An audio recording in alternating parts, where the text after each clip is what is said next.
In crisis PR, one wrong post can vaporize billions of dollars in market cap in a heartbeat. You know what is worse? When the kid who stole your job believes a trending hashtag can patch a global cybersecurity breach, they called my 15 years of putting out fires outdated. So, I politely stepped aside, grabbed a cup of coffee, and listened to how I let her arrogance become her professional execution right in front of the board. Hello, listeners of Boss Revenge Stories. Thank you so much for your continued support of our channel. Unfortunately, YouTube has completely disabled our monetization features, leaving us without the budget to operate, which means we will be forced to stop uploading new videos here for the foreseeable future and shift our operations entirely to Patreon. If you enjoy today's story, please support us by joining our Patreon community, where you can listen to even more incredible, exclusive true stories that are longer and feature much more detailed situations that we simply cannot make public on YouTube, all performed by a cast of highly emotional voice actors in the same story. You can join us by scanning the QR code on your screen or by clicking the Patreon link in the description or the pinned comment of this video. Now, let us begin today's story, where I, Stella Ross, learned exactly how ungrateful the corporate world can be. At 38 years old, I had spent the better part of a decade turning Aegis Echo Communications into the premier crisis management firm in Chicago. Just yesterday, I had successfully suffocated a massive data leak that could have cost our biggest client hundreds of millions of dollars in a matter of hours. I worked for 48 hours straight, negotiating with ruthless journalists, drafting ironclad legal statements, and building a firewall of public relations that saved the board members from facing federal scrutiny. I had not slept in 2 days. My diet consisted entirely of stale pretzels and black espresso, but I secured the client and saved the agency's reputation. My reward. A lukewarm nod from our CEO, Marcus, in the hallway as he rushed out the door with his expensive leather gym bag.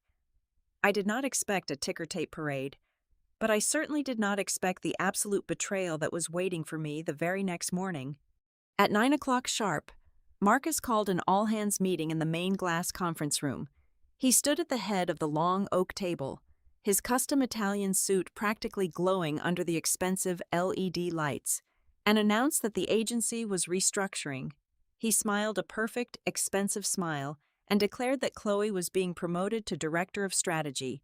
Chloe was 24 years old. She had been with the company for exactly 8 months, and she was taking my job. Let me paint a picture of Chloe for you. She was the kind of person who treated crisis management like an influencer brand sponsorship. Her entire professional philosophy revolved around her personal brand.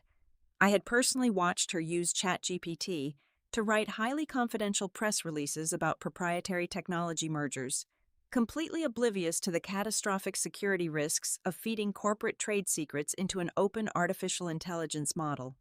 To Chloe, a high view count on a TikTok day-in-the-life vlog was a metric of success far superior to maintaining absolute client confidentiality.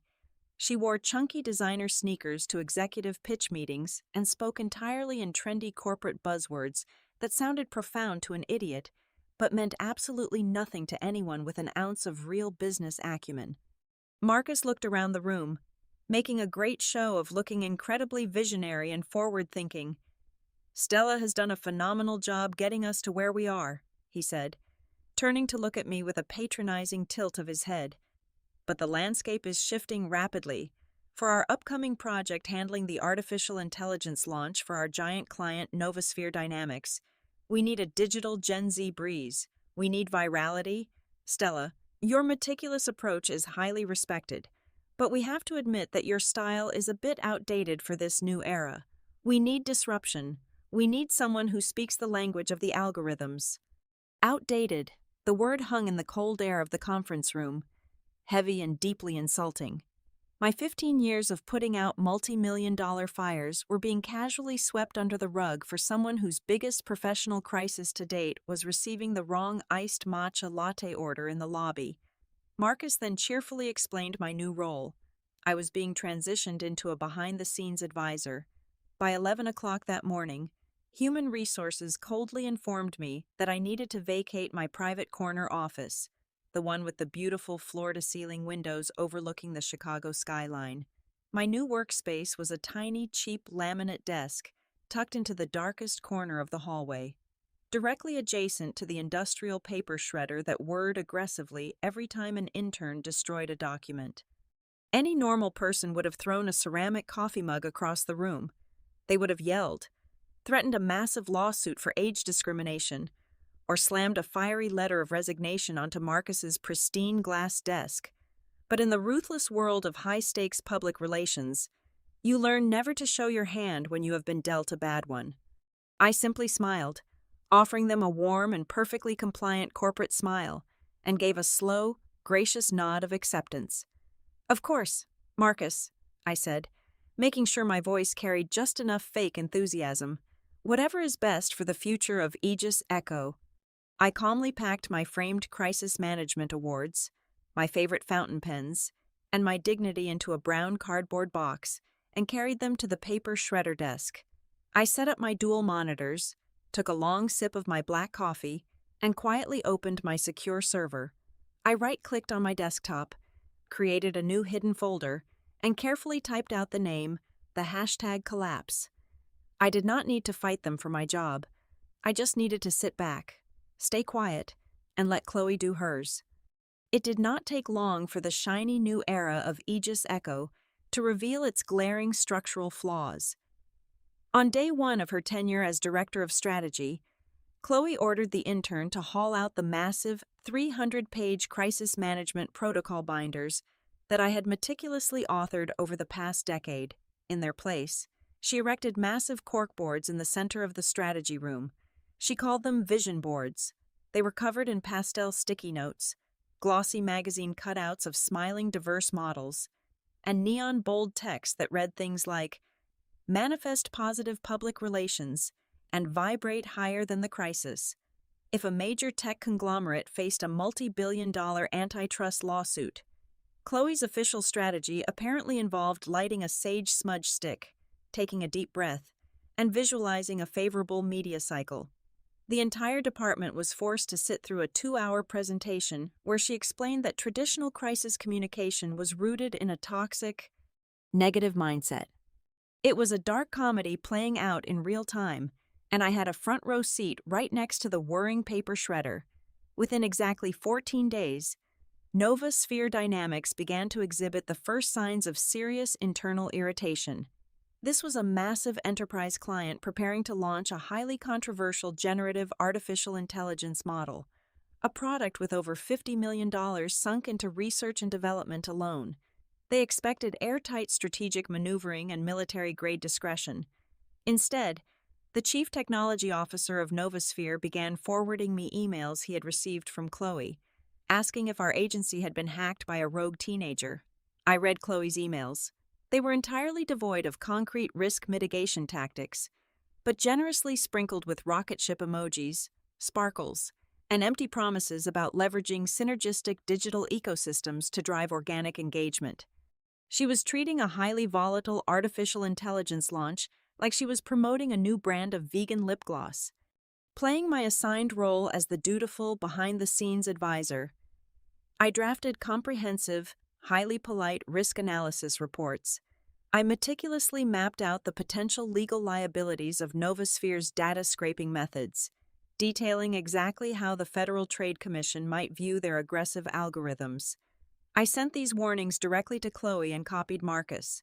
I suggested, with the utmost professional courtesy, that we perhaps prepare a robust defensive narrative rather than relying on a TikTok dance challenge to promote complex machine learning software. My emails vanished into the digital void. They were completely ignored by management. Well, not entirely ignored. 2 days later, an associate director quietly showed me his phone in the break room. Chloe had taken a screenshot of my deeply researched 40-page risk assessment and posted it into the private executive group chat. Her accompanying message read, "Boomer energy is so toxic. Can someone tell Stella we are living in the 21st century crying laughing emoji? We need good vibes only for this launch." I did not confront her. I did not complain to human resources about a hostile work environment. I simply returned to my tiny desk, opened my hidden folder, and saved a time-stamped copy of her mockery. Arrogance is a very heavy armor, and I knew it was only a matter of time before she drowned in it. The catalyst arrived on a rainy Tuesday afternoon in the form of an email from Elias Vance. Elias was a senior investigative reporter for Tech Truth, a publication notorious for ripping apart Silicon Valley unicorns and leaving their bones in the desert. Elias was a predator who smelled blood in the water from 3,000 miles away. He had somehow sniffed out a massive ethical flaw in the Novosphere artificial intelligence training data. The model had been scraping heavily copyrighted material from independent artists and proprietary databases without authorization, a liability that could trigger a class action lawsuit large enough to bankrupt a small nation. Elias sent a formal inquiry to our press office, asking for a comment before his publication deadline at 6 o'clock the following morning. Any seasoned crisis manager knows that when Elias Vance knocks on your door, you do not play games. You assemble a war room. You bring in the legal team. You draft a holding statement that is tighter than a drum. You negotiate for more time. Chloe, running entirely on an iced caramel macchiato and unearned confidence, decided to handle it herself. She replied to this veteran investigative journalist with the flippant, patronizing tone of a lifestyle influencer addressing an internet troll. She told him his sources were, quote, completely unverified and severely lacking in modern tech literacy, end quote. She added a smiley face at the end of the paragraph. But her lethal mistake was not just her atrocious tone. In her frantic rush to leave the office for a downtown networking happy hour, Chloe decided to attach what she thought was the approved, heavily sanitized corporate press release to shut the reporter up. From my desk by the shredder, I had administrative access to the outbound server traffic. I watched the data packets transfer in real time on my secondary monitor. Chloe had not attached the press release. In her clumsy, frantic haste, she had dragged and dropped the wrong file from the shared network drive. She had sent Elias Vance the raw, unredacted internal pitch deck. This document contained the exact proprietary source code references, the internal emails from Novosphere developers acknowledging the copyright infringement, and a slide specifically detailing how the client planned to hide the data scraping from government regulators. It was a corporate death warrant, signed, sealed, and delivered directly to the executioner. My heart rate did not even spike. I sat completely still in my cheap rolling chair. I could have run down the hall. I could have pulled the physical Ethernet cable from the server rack to abort the upload. I could have called Marcus and saved them all from the impending slaughter. Instead, I calmly reached for my ceramic mug and took a long, deliberate sip of my black coffee. I opened the server administrative panel, downloaded the exact access logs proving Chloe's terminal blunder, and dragged the encrypted files right into the folder labeled the hashtag collapse. The bomb had been planted. The timer was ticking down from exactly 12 hours, and I was going to enjoy every second of the explosion. The article dropped at exactly 6 o'clock on Wednesday morning. Elias Vance did not just write an exposé, he dropped a nuclear warhead directly onto the front page of Tech Truth. The headline was a masterpiece of journalistic destruction. It read, Novosphere's billion-dollar artificial intelligence built on stolen data, promoted by clueless public relations firm. The article did not merely summarize the ethical breaches, it laid them bare for the entire world to see. Vance had embedded high-resolution screenshots of the exact unredacted pitch deck Chloe had so graciously provided him. Worse, he devoted an entire section to Chloe's email.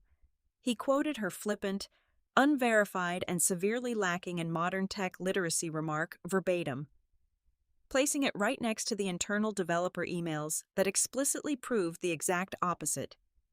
It was a flawless execution of corporate incompetence, broadcasted to millions of active tech investors and furious copyright advocates before most of Chicago had even finished their morning commute. When the New York Stock Exchange opened at 9:30, the bloodbath began immediately. Wall Street hates uncertainty, but it absolutely despises proven fraud. Within the first 45 minutes of active trading, Novasphere Dynamics saw their stock price plummet by 12%. We were watching hundreds of millions of dollars in market capitalization evaporate in real time on the financial news networks playing on the monitors mounted across our office. By 10 o'clock, the sleek, minimalist headquarters of Aegis Echo Communications had transformed into a psychological war zone. The silence of our modern open-plan workspace was shattered by the deafening, relentless ringing of every single landline and mobile phone in the building. It sounded like a symphony of fire alarms. Receptionists were crying. Account executives were unplugging their desk phones in sheer terror as angry investors, screaming journalists, and confused board members flooded the switchboards. The smell of expensive cologne and artisan coffee was entirely replaced by the sharp, metallic scent of pure human panic. Marcus, whose artificial tan seemed to have completely washed away, burst out of his glass office like a man on fire. His custom Italian suit jacket was discarded. His tie was ripped open, and his eyes were wide with the primal terror of a chief executive officer watching his entire career burn to the ground. He needed his visionary director of strategy. He needed his digital Gen Z breeze to navigate the algorithm. He sprinted past the glass conference rooms, frantically shouting Chloe's name, but the bright, colorful desk with the vision boards was completely abandoned. It took 2 frantic junior associates to find the director of strategy. Chloe was not in a war room drafting a crisis containment plan. She was locked inside a stall in the executive women's restroom, sitting on the cold tile floor, hysterically sobbing into her designer sneakers. Her phone was blowing up, but not from concerned clients. She was currently the #1 trending topic on Twitter.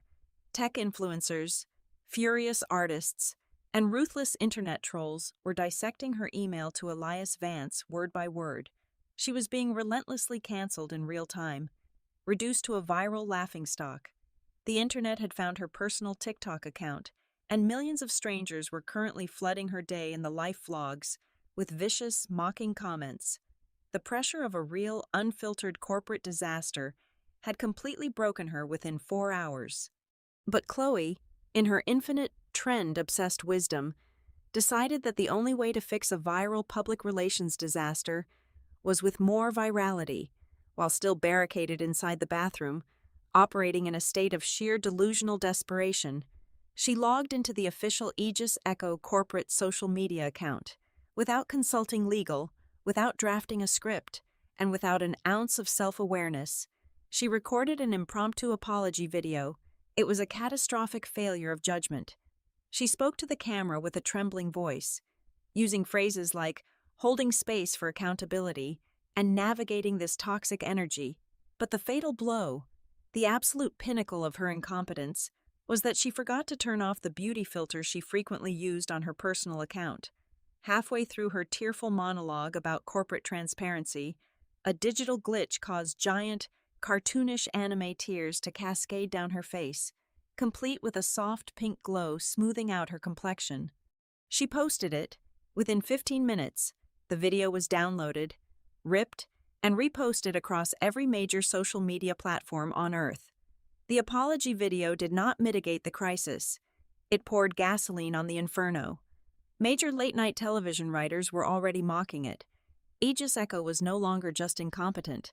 We were a global, undeniable joke. Down the hall, completely isolated from the screaming and the tears, I sat at my tiny laminate desk next to the paper shredder. The noise of the office was just white noise to me.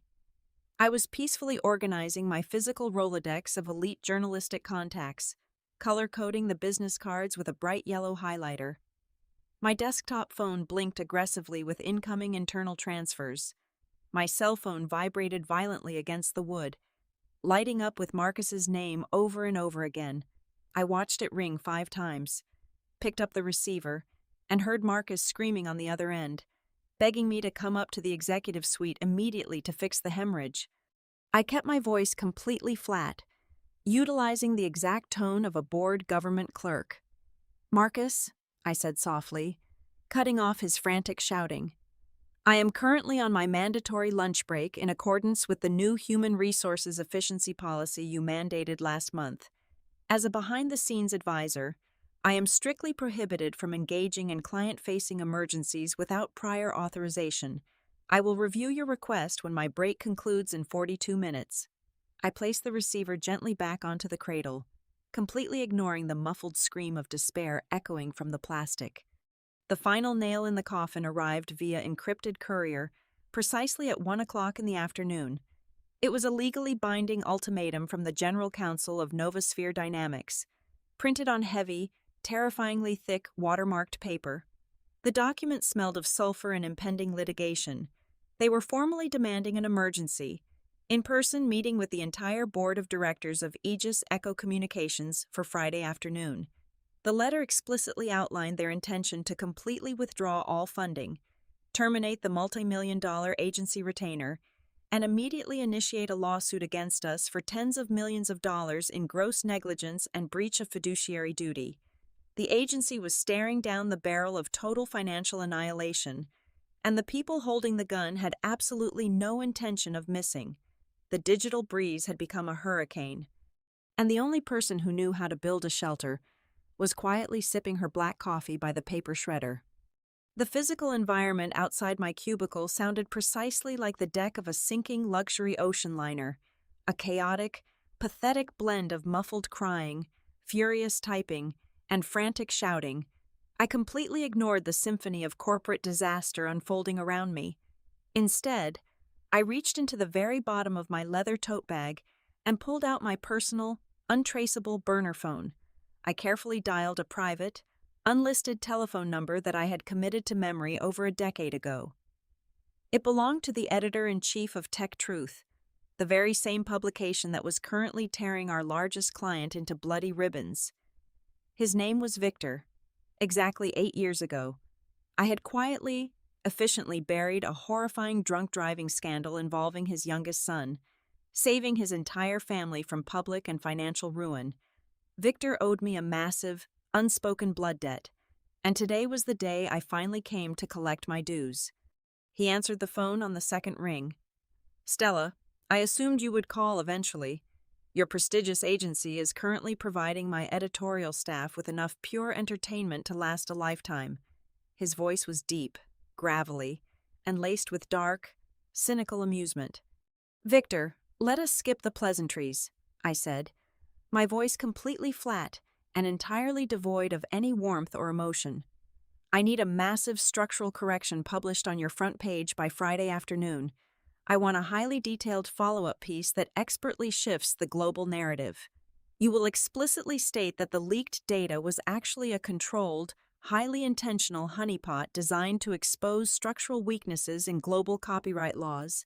You will frame it as an aggressive, visionary beta test orchestrated by Novosphere, turning them from villains into cybersecurity pioneers." Victor let out a dry, harsh laugh that echoed through the receiver. "You want me to completely rewrite reality, Stella. My star reporter, Elias Vance, will absolutely quit if I tamper with his masterpiece of an exposé. Elias will gladly accept a Pulitzer Prize instead," I countered smoothly, tightening my grip on the plastic phone. "If you run my correction exactly as I dictate, I will personally hand you the encrypted server logs from Omnitech Solutions, Novosphere's biggest global competitor. The data logs irrevocably prove they have been illegally selling user biometric data to foreign military contractors for the past 3 consecutive years. It is an exclusive story worth 10 times the web traffic of Chloe's little amateur blunder." There was a heavy, dangerously loaded silence on the secure line. I could practically hear the gears turning in his head, calculating the unprecedented surge in subscriptions and industry dominance. "Send the encrypted files," he finally whispered, his tone shifting to absolute seriousness. "The narrative correction goes live this Friday at exactly 3 o'clock in the afternoon." I ended the call and instantly slipped the burner phone back into the dark lining of my bag. Less than 2 minutes later, my official corporate mobile phone began to vibrate violently against my desk. The caller identification screen displayed a scrambled, rotating alphanumeric sequence. It was a military-grade encrypted line. I answered the call, knowing exactly who was waiting on the other end. It was the Supreme Legal Counsel for Novosphere Dynamics, a man whose terrifying reputation for courtroom brutality was legendary across the country. Stella. His voice hissed through the secure connection, radiating pure, unadulterated venom. I do not know who this incompetent child is that Marcus put in charge of our account, but I swear to you on my life, I will personally shred our agency contract into microscopic confetti. I will sue Aegis Echo into absolute bankruptcy by Monday morning unless you step in and surgically remove this tumor of a crisis right now.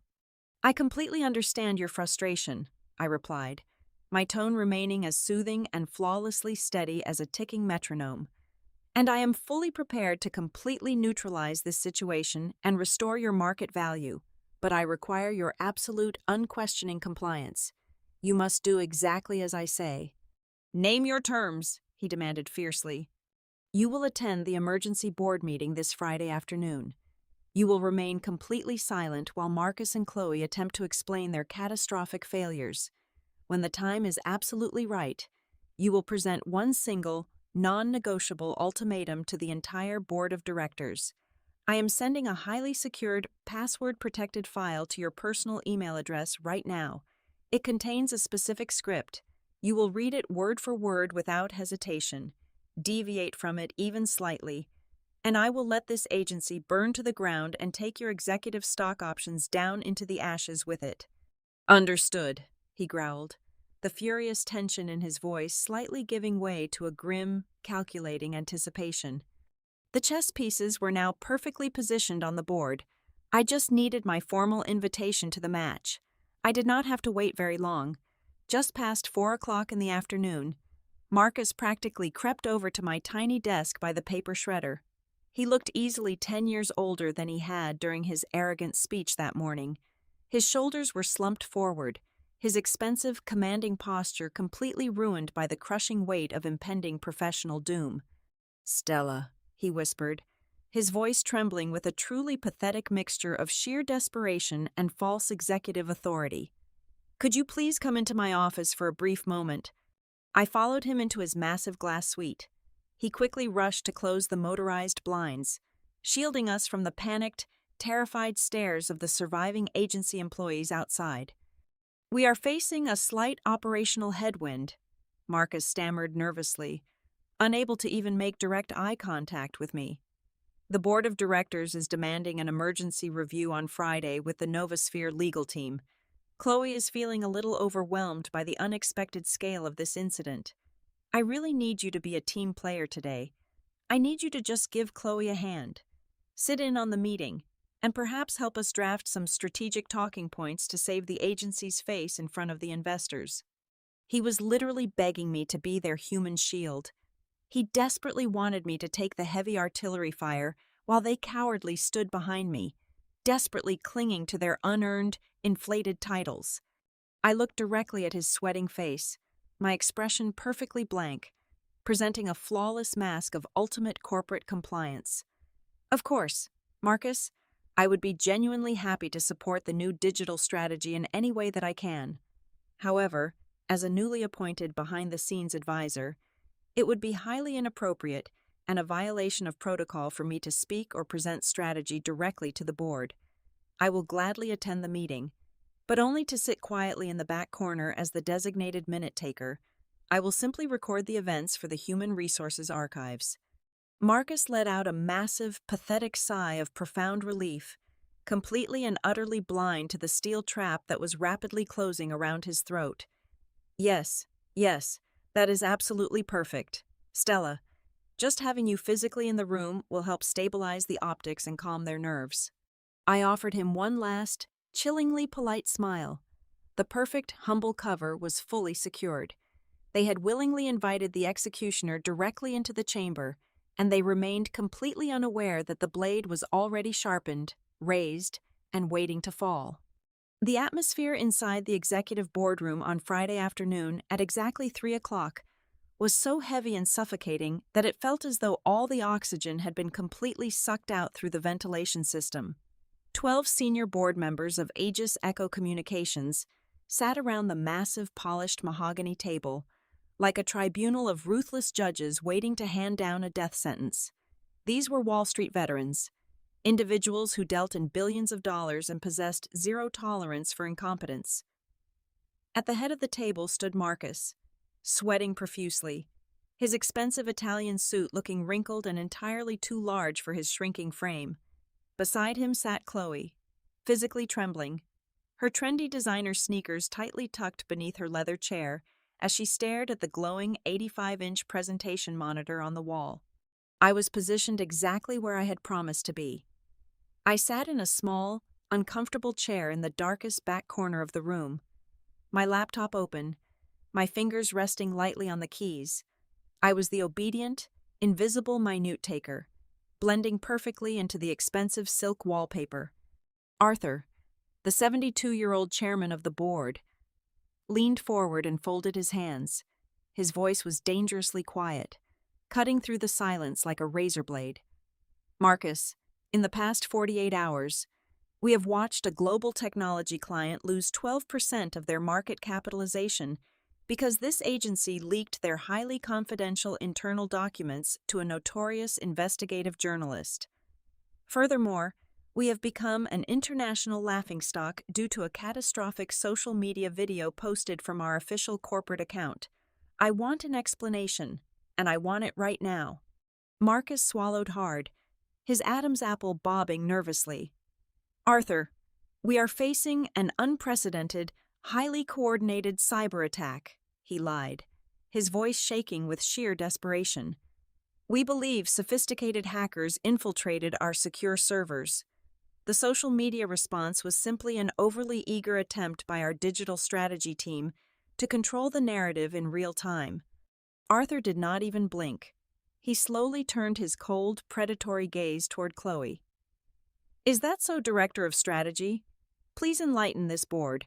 Explain the exact strategic value of crying with a digital cartoon filter while our client faces a multi-million-dollar federal investigation. Chloe stood up, her knees visibly knocking together.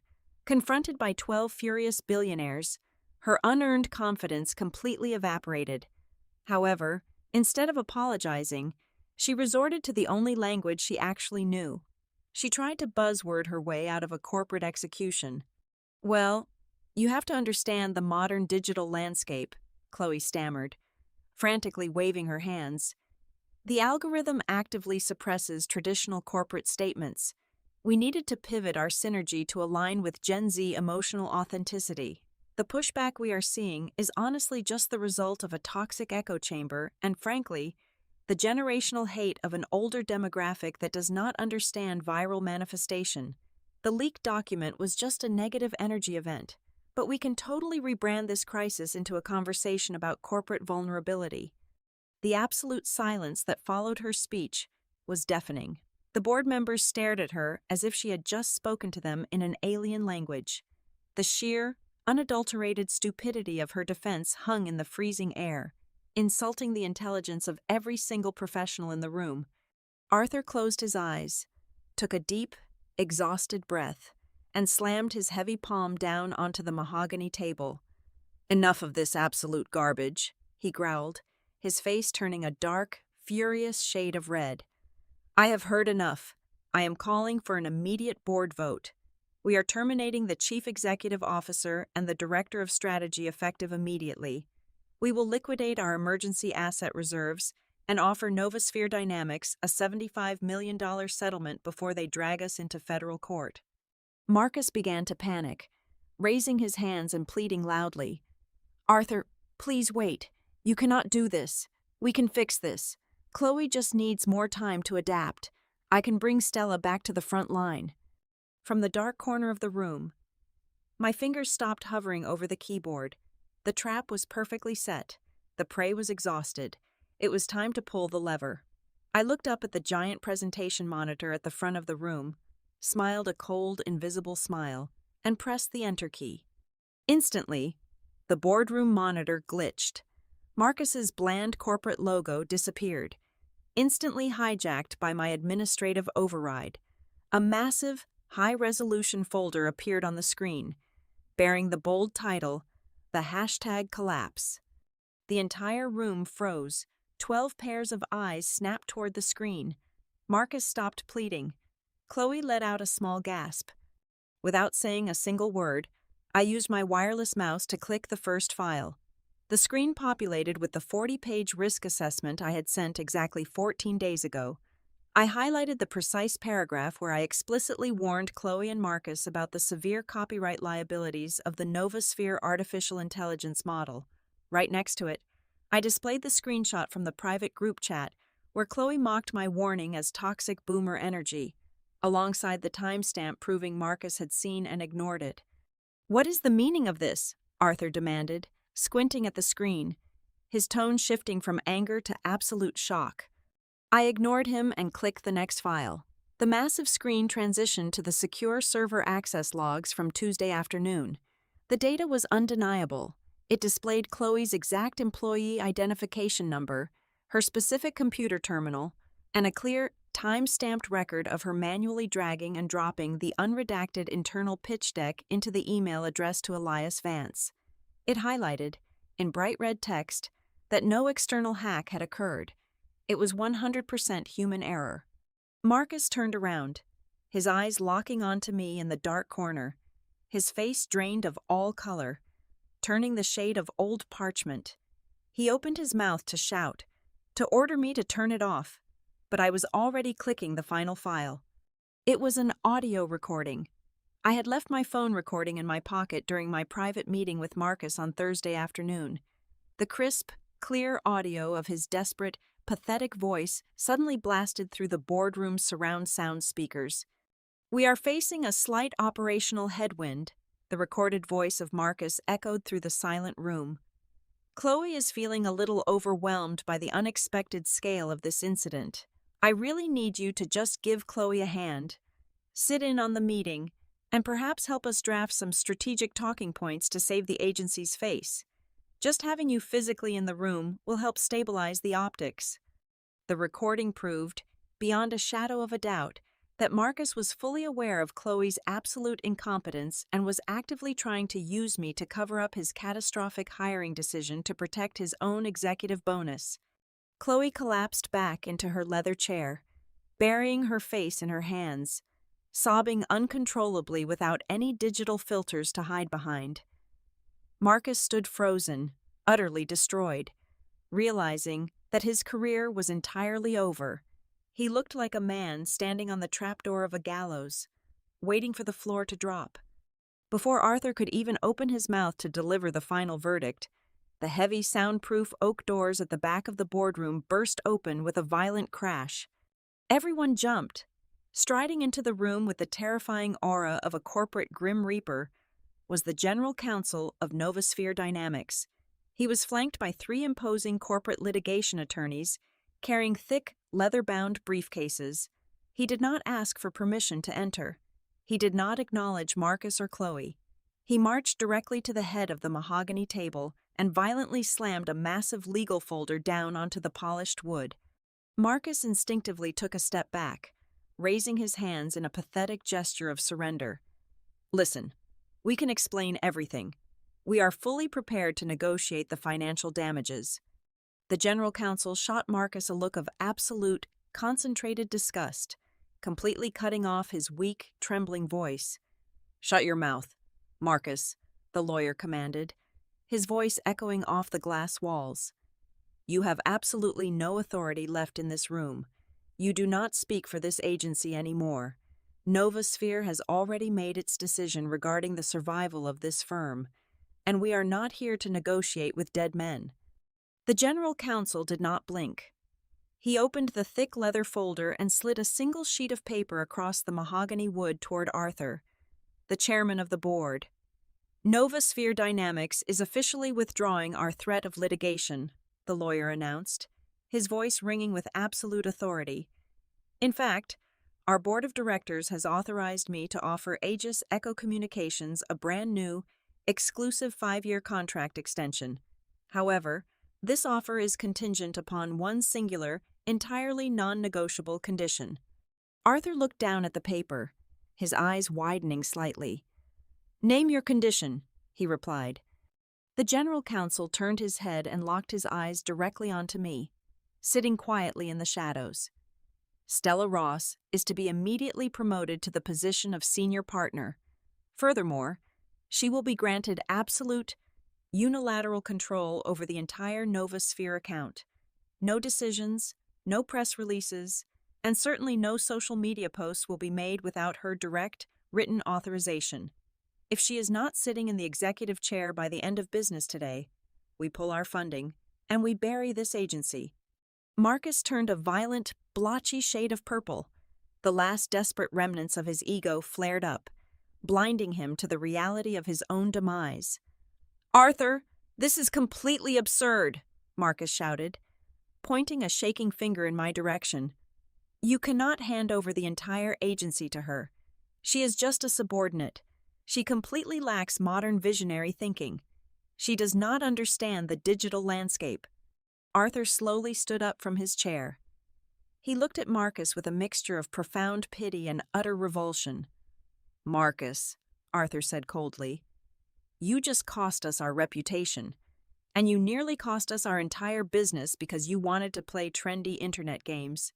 Effective at this exact second, you are officially stripped of all executive authority. You have exactly 1 hour to pack your personal belongings and vacate this building. Security will escort you out." Before Marcus could even process the devastating reality of his termination, a strange, synchronized sound echoed through the boardroom. It started as a low hum, then escalated into a chorus of sharp buzzing. Every single mobile phone, tablet, and smartwatch in the room was vibrating simultaneously. Arthur frowned, picking up his phone to check the urgent financial alert. As he read the screen, his jaw practically dropped to the polished table. "What is it?" another board member asked frantically. "Tech Truth," Arthur whispered, pure shock radiating from his voice.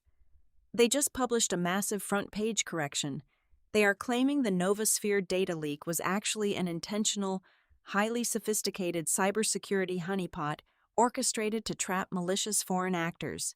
But that is not all. They just dropped a massive exclusive exposé on Omnitech Solutions, Novasphere's biggest competitor.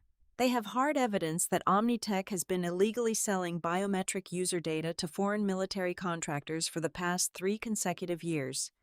The room erupted into stunned whispers. Another board member checked the live market index. "Look at the stock. Novasphere is surging. It is up 8% in the last 3 minutes.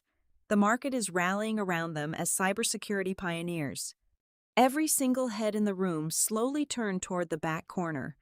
They looked at me, sitting perfectly still with my hands folded in my lap. They finally realized that they were not looking at a humble minute-taker. They were looking at a mastermind who had just flawlessly manipulated global financial media and completely reversed a billion-dollar corporate disaster without ever leaving her desk. Chloe, who had been sobbing quietly into her hands, completely shattered. She realized that her career was not just damaged, it was entirely radioactive. No agency in the country would ever hire the girl who caused a global crisis and cried with a cartoon filter. She practically crawled out of her chair, tears streaming down her face, ruining her expensive makeup. "Stella, please," Chloe begged, her voice cracking with raw, pathetic desperation. "Please, I am so sorry. I did not know what I was doing. Just give me one more chance. I can learn. I will be your junior assistant. I will get your coffee. Please do not let them blacklist me from the industry." I closed my laptop and slowly stood up. I walked out of the shadows, my heels clicking sharply against the hardwood floor. I stopped right in front of Chloe and looked down at her. My eyes were completely dead, devoid of any sympathy or forgiveness. I let a small, razor-sharp smile cross my lips. "I am sorry, Chloe," I said, my voice smooth and perfectly polite. "But your style is currently just a bit too outdated for my standards." I did not wait for her reaction. I simply turned around and walked out of the boardroom, leaving them to clean up the wreckage. By Monday morning, the landscape of Aegis Echo had completely changed. I walked past the tiny laminate desk by the paper shredder without even glancing at it. I walked directly into the massive, sunlit corner office that used to belong to Marcus. I sat down in the enormous, imported leather executive chair, feeling the absolute weight of my new authority. I reached over to the side of the desk, picked up the colorful, utterly useless vision board that Chloe had left behind, and casually tossed it directly into the trash bin. True competence, rigorous discipline, and actual strategic brilliance will always outlast the empty, fleeting noise of a digital trend. Hello, listeners of Boss Revenge Stories. Thank you so much from the bottom of my heart for tuning in and listening to today's journey. Where in the world are you listening from today? I always love knowing where our amazing audience is located. If you thought today's story was great, I have an important update. YouTube has unfortunately disabled our monetization features, leaving us without the budget to operate. Because of this, we absolutely will not be uploading any new videos here in the near future, and will be shifting our operations entirely to Patreon. Please help support us by joining the Boss Revenge Stories Patreon channel. Over there, you can listen to the absolute best exclusive true stories that we simply cannot make public on YouTube. You can join us by scanning the Patreon QR code right here on your screen, or by using the Patreon link provided in the description or the pinned comment of this video. Thank you again, and I cannot wait to see you there.